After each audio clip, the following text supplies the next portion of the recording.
Okay, as a part of our talent athlete program, mentoring program, we have Nathan Coulter-Nile with us, and Nathan's specialty area is pace bowling and fielding. So welcome along, Nath. Thanks, mate. Good to be here. First of all, I believe you came to cricket from another sport. Can you tell us something about that? Yep. I was a volleyball player initially. Didn't really think about cricket until I got told I was too small to play that. So I thought I'd better move sports if there was no future there. Okay. And at what point did cricket come into your calculations? It was about year 12, I reckon, where I sort of was just bowling in the nets at my school, Aquinas, and the coach said, "Why don't you take this up seriously?" So I did, and didn't look back. Excellent. Okay, once you got involved in cricket, were there any pace bowlers at a high level that sort of inspired you to want to bowl like that? Yep, I was lucky enough to grow up during the time of Glenn McGrath and when he was bowling at his peak, so he was obviously one that I always looked up to. And then obviously Brett Lee came on and was bowling fast, and Shoal Bakhtar and those types of blokes, so it was always, it was one of the times to bowl fast, so it was good.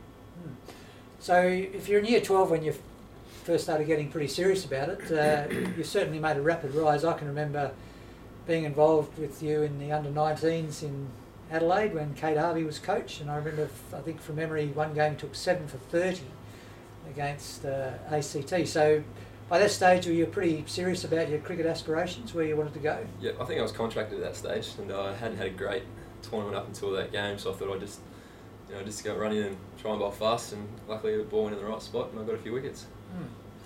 Okay, you also in recent times have had stints at the Centre of Excellence in Brisbane. What was it like working with Troy Cooley and Craig McDermott? I didn't have a lot to do with Craig, but had a lot to do with Truck, and he was just his knowledge of the game, and particularly swing bowling was fantastic. It was good to learn a little bit there.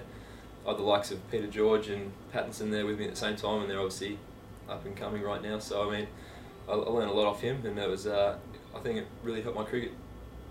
Excellent. So a moment ago you said that you decided to bowl fast in Adelaide in that particular game. What's the fastest you've been clocked at? I'm not sure how the guns work, but I've been clocked in the 140s last year, so hopefully in and around there most times. Excellent, good. Okay, now last season I think was a real watershed for you.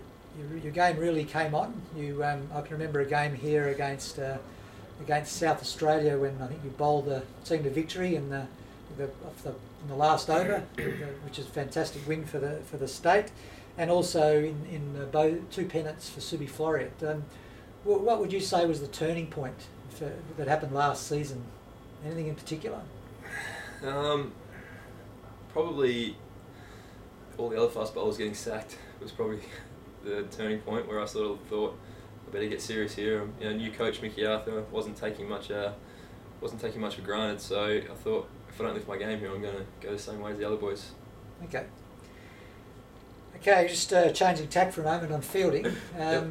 You're a very athletic fieldsman. Any particular favourite fielding position? I like to field in the covers or mid-wicket. I mean, that's sort of where you're in the game. That's usually where the best fielders go. That's where you got to stop singles, and that's where you get the run-outs. So I like to be in the game. So they're probably the main two areas. Okay. And I guess that's the key with fielding, isn't it? We often tell our young players in the talented athlete program that you've got to really love fielding, and that's the case with you? Yeah, definitely. It's probably got me more games than others. I mean, if you're a good fielder and you've also got a bit of bowling or a bit of batting, you're going to get picked ahead of the next bloke. So if you've really got that extra string to your bow, you're always going to get picked ahead of the bloke who isn't a great fielder. Yep. And in regard to fielding, the Warriors obviously will place a huge emphasis on it. How much work would you do in fielding with the Warriors? We actually do a lot of our own fielding, where we have a set fielding session maybe twice a week, and then we individually have to make sure we get our 100 catches, 100 stump throws every day. So that's the onus is really on us to improve our fielding. Fantastic. And you were saying earlier you've got some favourite fielding positions. I guess in 2020, for example, you just have to field anywhere. That's what it demands the game, I guess. 2020 hotspots are pretty long off and long on. It's where the ball goes most. So there's a fair bit of running to do, especially if you're bowling, running from long off to long off. It's probably the longest parts of the boundary. So it's 2020. You just go where the captain tells you. Sure. Okay, and Finally, Nath, what advice would you give to our aspiring talented athlete program, pace bowlers? Any tips there for them? I'll just say work hard. I mean, fast bowling is not the easiest skill to do in cricket. So I think the harder you work and the longer you work at it, the more success you'll have. Excellent. And same applies for fielding?